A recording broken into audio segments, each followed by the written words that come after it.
Hola, ¿qué tal? A todos, soy Ani Villamizar y soy estudiante de la Universidad Yacambú. Bienvenidos a esta exposición. Nosotros somos el grupo número 1 y hoy vamos a estar conversando un poco sobre la teoría de la personalidad según Gordon Allport.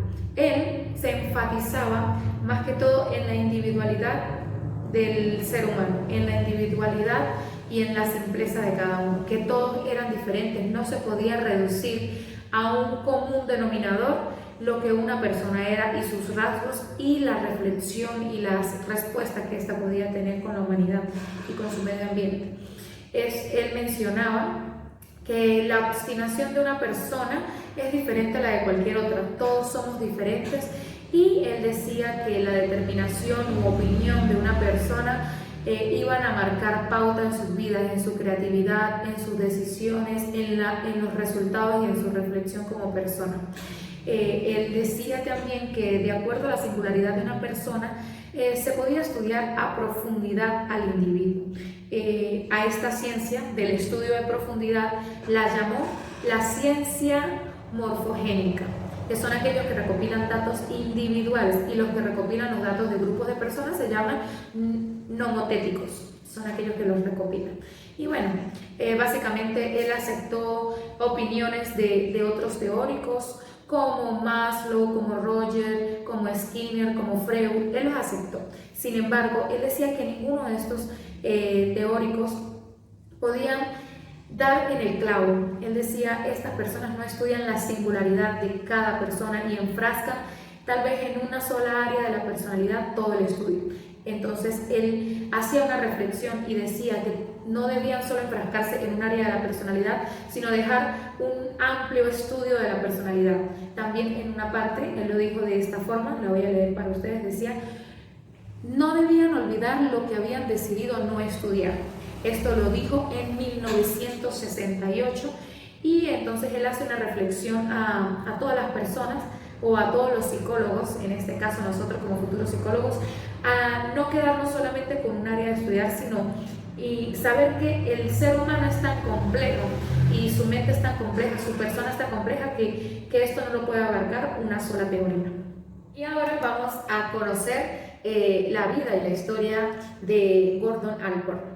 Él nació el 11 de noviembre de 1897 en Montezuma, Indiana. Fue el cuarto hijo y último de John Allport y de Nellie Weiss Allport.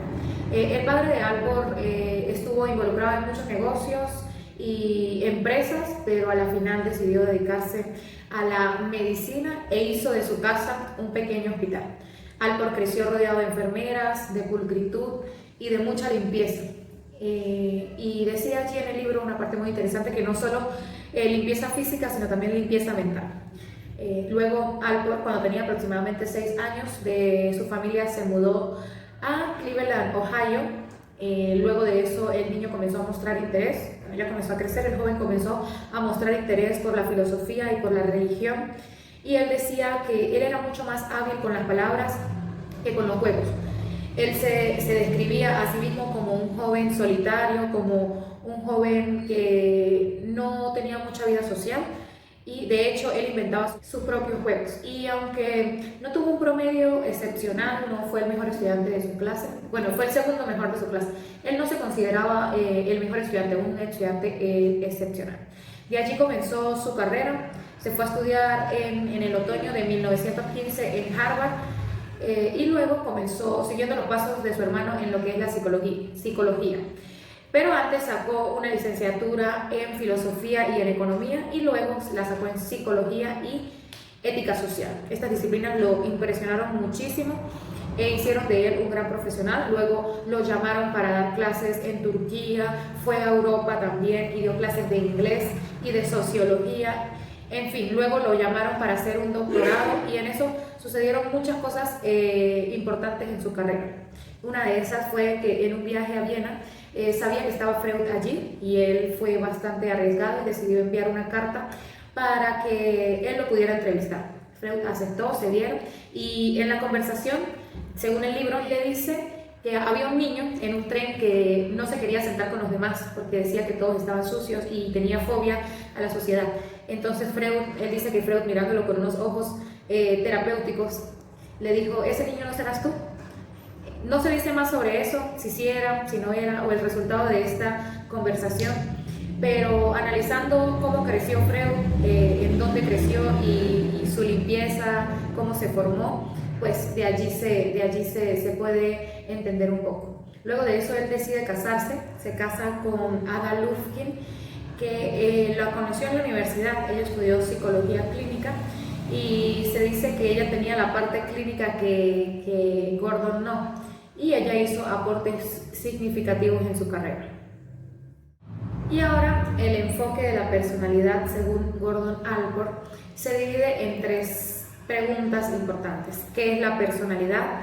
¿Qué papel desempeña la motivación consciente en la teoría de la personalidad? ¿Y cuáles son las características de la persona psicológicamente equilibrada? Ahora nuestras compañeras van a estar respondiendo estas maravillosas preguntas. Hola, ¿cómo están? Mi nombre es Annie Chacín. Bienvenidos. El día de hoy les voy a hablar un poco sobre el enfoque de la personalidad de Gordon Allport. Para este enfoque tenemos que responder tres preguntas, siendo la primera, ¿cuál es la definición de la personalidad? Gordon Allport se dio un muy arduo y honrable trabajo, ya que él creó más de 49 distintos conceptos para lo que es la personalidad. Esto nos lleva al concepto número 50, que se desarrolló en el año 1937, mismo en el que se define este término como la organización dinámica dentro del sujeto de los sistemas psicofísicos que determinan su adaptación al entorno. Esto se creyó por mucho tiempo que iba a ser el concepto definitivo, pero fue 24 años más tarde cuando Gordon Allport decidió no crear uno nuevo, sino modificar este ya existente, resultando en que la personalidad se define como la organización dinámica dentro del sujeto de los sistemas psicofísicos que determinan sus comportamientos y pensamientos característicos. Este nuevo concepto se aleja de la idea de que la persona, o mejor dicho, su personalidad, se limita o su función completa es adaptarse al ambiente y abre las puertas a un concepto en el que se permite una adaptación expresiva y recíproca entre el sujeto y su ambiente. Gordon Allport se dio la tarea, ya que el motivo por el cual decidió cambiar el primer concepto fue querer que sus palabras llegaran exactamente de la manera en la que él lo tenía planeado. Así que para evitar el margen de error en lo que es el entendimiento del concepto, se decidió fracturar o crear fragmentos de este concepto para explicar cada uno en un sistema individual. Por ejemplo, cuando se habla de agrupaciones dinámicas, se refiere a que son agrupaciones porque todos los componentes de la personalidad están unidos, y son dinámicas porque no son estáticos y están en evolución constante. Cuando se habla del término o de la acción de determinar, se refiere a que la personalidad es y hace algo, palabras de Gordon Allport. Esto se refiere a que la personalidad no es simplemente una fachada ni una máscara, sino que es parte de la persona que está detrás de sus actos. Cuando se habla del comportamiento y de los pensamientos, hace referencia a que la personalidad es tanto psicológica como física, ya que son los pensamientos internos y los comportamientos que van hacia el exterior. Y se habla de que son característicos porque todos estos pensamientos y comportamientos que son parte de la personalidad son únicos de la persona que los posee. Ahora bien, ¿cuál es el papel que desempeña la motivación consciente? Allport resume la motivación consciente como una característica de los adultos sanos, en la que normalmente las personas están conscientes de lo que hacen y la motivación que tienen para hacer esa acción. Este concepto se resume más que a una explicación a una historia. Esta es la historia de cuando Allport conoció a Freud en Viena. En esta historia se cuenta que Allport vivió una experiencia en el tranvía de camino al encuentro con Freud. Experiencia en la que conoció a un niño o vio a un niño en el tranvía que presentaba como una aparente fobia a lo que es ensuciarse. No quería tocar nada que estuviese sucio ni sentarse al lado de ninguna persona que pudiese estar sucia, y esta conducta se mantuvo incluso luego de que su mamá intentó calmarlo con palabras de aliento. Allport le comentó a Freud esta experiencia y le dijo que quizá se debía a que su madre parecía una mujer muy, muy, muy limpia, muy pulcra y sobre todo muy imponente, muy dominante.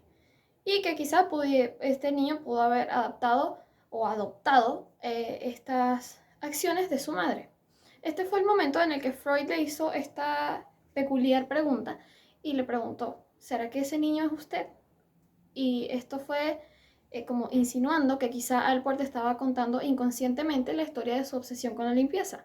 Alport se negó completamente a esta idea y le comentó a Freud que simplemente quería saber cuál era su opinión sobre lo que vivió en el tranvía y que estaba totalmente consciente de lo que estaba contando de su experiencia. Luego de esto, Alport comentó, con sus propias palabras, que de esta experiencia entendió que la psicología profunda, al rasgo de todos sus méritos, a veces llega a ser demasiado profunda y que los psicólogos harían bien quizá a veces en dar un paso atrás y evaluar las expresiones, lo que las personas les está expresando antes de comenzar a indagar en su inconsciente. Por último, les puedo comentar acerca de las características de una persona equilibrada. Para Alport, estas características son 6, comenzando porque este tipo de personas son capaces de participar e identificarse con procesos en los que ellos no son el centro de atención. Como segunda característica tenemos que estas personas son capaces de establecer relaciones sanas tanto consigo mismos como con su entorno, es decir, son relaciones que están basadas en el respeto, en el amor, en la confianza, etc. Como tercer punto tenemos que son personas equilibradas emocionalmente. Esto quiere decir que, por ejemplo, son personas que son capaces de reconocer sus propios errores y de aceptarlos y esto no representa un mayor problema en su día a día. Como cuarta característica tenemos que son personas que viven en un entorno realista, siendo que no fantasean con entornos que no existen ni intentan cambiar su entorno o sus circunstancias a lo que ellos quieren que sea.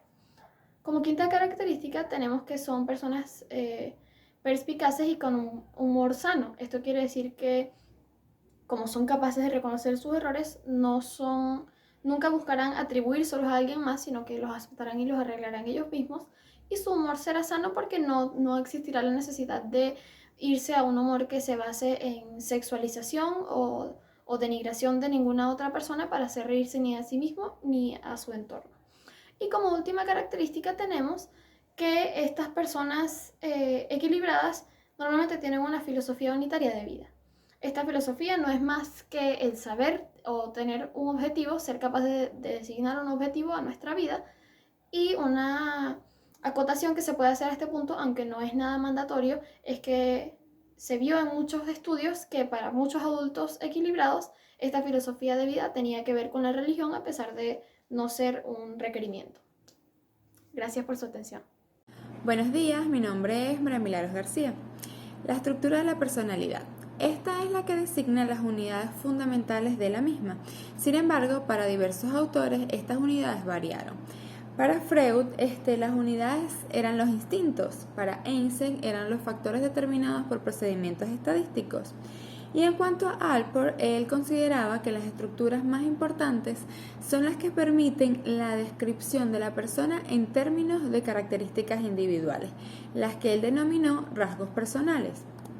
Los rasgos personales, definidos por Alport, es la estructura neuropsíquica generalizada, exclusiva de cada individuo, que puede hacer que diversos estímulos sean funcionalmente equivalentes y activar y dirigir formas coherentes, equivalentes de conducta adaptativa y estilo. Durante toda su trayectoria profesional, Alport se cuidó de distinguir los rasgos comunes de los rasgos personales, ya que los rasgos comunes son las características generales que se encuentran en muchas personas. Se pueden deducir por estudios de análisis factorial o por diversos test de personalidad y nos permiten comparar entre sí individuos de una cultura concreta. Los rasgos comunes son importantes para estudios donde estamos comparando algunos individuos de otros. Sin embargo, ahorita nos vamos a centrar en los rasgos personales. Su importancia radica en que estudie cada individuo por separado, permitiéndonos entender su personalidad.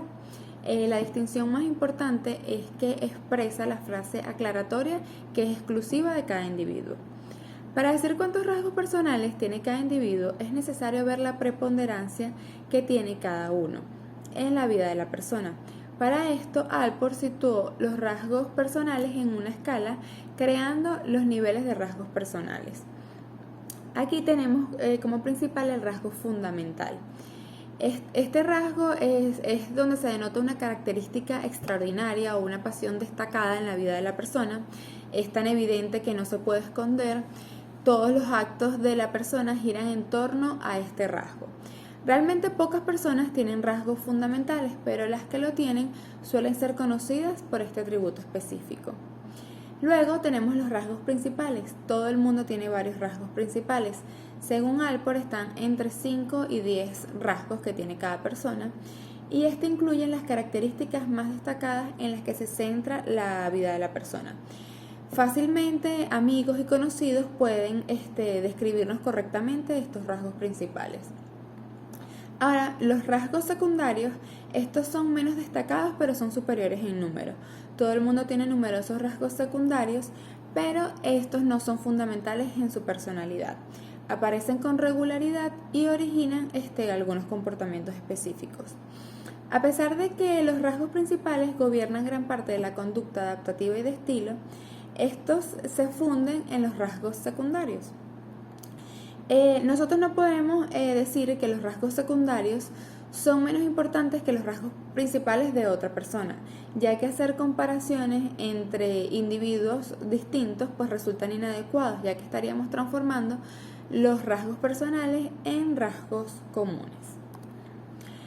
Todos los rasgos personales son dinámicos, por lo que nos sirven de motivación.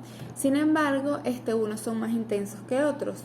La motivación de estos rasgos proceden de las necesidades e instintos básicos, considerando estos los rasgos de motivación y los que tienen una menor intensidad, los rasgos de estilo, a pesar de que los dos poseen el mismo poder motivador. Los rasgos de estilo guían nuestros actos, mientras que los rasgos de motivación activan los mismos.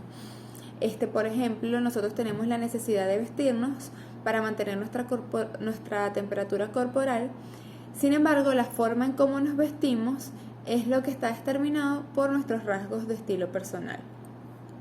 Algunos rasgos personales, ya sean de motivación o de estilo, se encuentran próximos al núcleo de la personalidad, mientras que otros se encuentran en la periferia. Ahora, todas estas características de las que el individuo diría que son típicamente suyas, son las que forman parte del proprium. El proprium es el término utilizado por Alport para referirse a las conductas y características que las personas consideran fundamentales en su vida. El proprium no se trata de la totalidad de la personalidad, porque ya que muchas características no son fundamentales, el proprium es más bien como ese cálido centro de la personalidad donde están los aspectos que la persona considera importantes para su identidad y para su superación personal. Engloba como tal los valores de la persona, como lo son la conciencia y las convicciones propias. Saludos, estimados compañeros y profesor, yo soy Betty Barrios y les voy a estar explicando qué es la motivación, una teoría de la motivación y la autonomía funcional. Empecemos con la motivación. De acuerdo con los expertos por Gordon Alport, tenemos que los individuos están motivados por impulsos pasados más que por hechos del pasado. Ellos son conscientes de lo que hacen y poseen alguna noción de lo que están realizando. Alport sostiene que las teorías de la motivación deben tomar en cuenta las diferencias entre los motivos periféricos y los propios. Los periféricos son aquellos encargados de satisfacer una necesidad, mientras que los motivos propios mantienen la atención y el desequilibrio. Se dice que los adultos tienen comportamientos reactivos y proactivos, y una teoría de la motivación adecuada podría explicar estos tipos de comportamientos. Ahora bien, les voy a estar explicando la teoría de la motivación. Para Gordon Alport, una teoría de la personalidad debe partir de que las personas no solo reaccionan a su entorno, sino que también influyen y provocan una reacción en él. La personalidad es un sistema dinámico que permite la entrada constante de elementos que provocan cambios en una persona. Alport afirma que muchas teorías de la personalidad anteriores no tenían en cuenta la posibilidad de crecimiento. El psicoanálisis y las diversas teorías del aprendizaje son fundamentalmente reactivas, ya que consideran que las personas están motivadas por la necesidad de reducir tensiones y alcanzar un estado de equilibrio. Sostenía que una teoría de la personalidad adecuada debía contemplar el comportamiento reactivo y las teorías proactivas que se inclinan en el cambio y el crecimiento psicológico. Alport abogó por una psicología que por un lado estudia las pautas de la conducta y las leyes y por otro lado el crecimiento psicológico y la individualidad. Las motivaciones de una persona madura, sin embargo, no son solo la búsqueda de placer y la reducción del dolor, sino que también la adopción de nuevas motivaciones que son funcionalmente independientes de los motivos originales. Hablemos de la autonomía funcional. El concepto de esta es el postulado más característico de Alport y al mismo tiempo el que fue más discutido. En general, la autonomía funcional sostiene que algunos de los motivos humanos, aunque no todos, son funcionalmente independientes del motivo original que provocó la conducta correspondiente. Si un motivo es funcionalmente autónomo, puede servir para explicar una conducta y no es necesario buscar causas ocultas o más allá de él. Según Alport, toda teoría de la motivación debe cumplir 4 cualidades imprescindibles y la autonomía funcional cumple con estas 4. La primera hace referencia a que la teoría debe reconocer la actualidad de los motivos. En otras palabras, se refiere a que toda motivación debe ser relevante en el momento actual. En sí, el pasado de un individuo no es lo importante, es relevante solo si de algún modo influye sobre la motivación actual. La segunda cualidad hace referencia a que debería ser una teoría pluralista que admita motivos de varios tipos. Alport supuso categóricamente a limitar la motivación humana a un solo impulso, sostenía que los motivos de las personas adultas son funcionalmente distintos de los motivos de los niños y que las motivaciones de los individuos neuróticos no son las mismas que de una persona normal. Además, algunas motivaciones son conscientes, otras inconscientes, algunas son transitorias, otras recurrentes, algunas son periféricas y otras propias, mientras que algunas sirven para reducir tensiones, otras se encargan de mantenerlas. La tercera cualidad que debe tener una teoría es que debe reconocer la fuerza dinámica de los procesos cognitivos como la organización y la intención. Alport sostenía que la mayoría de las personas se preocupaban por el futuro, pero que muchas teorías psicológicas se dedicaban a explorar en el pasado de la vida de las personas. Aunque parece que los individuos actúan de manera espontánea, muchos psicólogos dicen que sus actos son siempre una reacción. A pesar de que en toda motivación hay una intención, este tercer requisito se refiere a una intención más amplia. Un joven rechaza un ofrecimiento para ver una película porque prefiere estudiar anatomía. Esta preferencia es coherente con su objetivo de obtener buenas notas y está relacionado con sus planes de entrar a la facultad de medicina. Las vidas de los adultos equilibrados están orientadas hacia el futuro, conllevan preferencias, objetivos, intenciones y planificaciones. La cuarta cualidad para una teoría adecuada de la motivación es que debe tener en cuenta la singularidad concreta de los motivos. Un motivo singular y concreto es distinto a uno abstracto y general, ya que este se basa en una teoría preexistente más que en la motivación real de una persona real. Un ejemplo de un motivo concreto y singular es un caso en el que un joven quiere jugar mejor a los bolos. Su motivo en concreto y su manera de intentar jugar mejor es exclusiva de él. Algunas teorías de la motivación podrían atribuir la conducta de este joven como una necesidad agresiva, otras de un instinto sexual reprimido y otras incluso de un instinto secundario aprendido a partir de un impulso primario. Alport diría simplemente que este joven quiere jugar a los bolos porque quiere ser mejor, y este es un motivo concreto, singular y funcionalmente autónomo. En resumen, se podría decir que un motivo funcionalmente autónomo también es actual, ya que procede de un motivo anterior, pero es funcionalmente independiente de este. Alport definía la autonomía funcional como un sistema de motivación adquirido en el cual las tensiones no son del mismo tipo que las tensiones previas que generaron en aquel sistema adquirido. En otras palabras, lo que comienza como un motivo puede convertirse en uno nuevo que tiene continuidad histórica respecto al primero, pero funcionalmente independiente. Por ejemplo, una persona que cultiva plantas para satisfacer la necesidad de alimentarse puede acabar interesándose por la jardinería. Hola a todos, mi nombre es Carla Fernández, estudiante de la carrera de Psicología de la Universidad de Yacambú, y voy a proceder a concluir con el punto de mi compañera anterior. En este caso tenemos lo que son las autonomías funcionales, la autonomía funcional perseverante y la autonomía funcional propia. La autonomía funcional perseverante es la más funcional de las dos. Alport acuñó este término a partir de la perseverancia, que tiene tendencia a influir en acciones posteriores. Esta autonomía funcional perseverante se reconoce en los humanos y en los animales y se basa en principios neurológicos básicos. Un ejemplo de lo que sería esta autonomía podemos decir en los animales que una rata entra a un laberinto por comida. Ella come y sale del laberinto, pero vuelve a entrar. ¿Y por qué lo hace? Si ya no hay comida, ya no tiene una motivación original.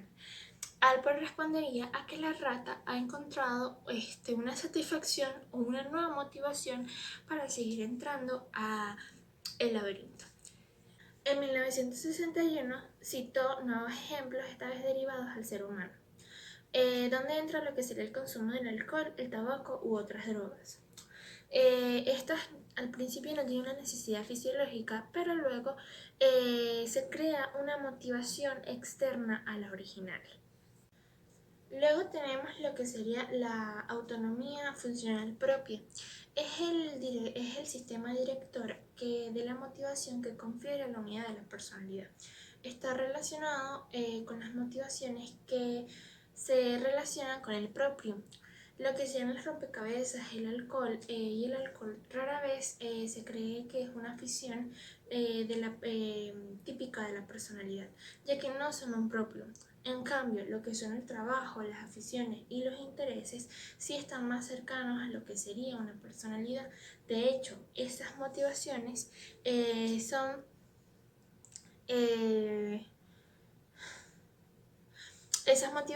funcionalmente autónomas. Acá podemos poner el ejemplo de una chica que ponte que necesita un trabajo, necesita dinero. Entonces ella agarra un trabajo. El trabajo al principio resulta ser que no es totalmente como ella lo esperaba. Hasta puede ser totalmente incómodo. Ella aún así tiene que quedarse porque necesita el dinero.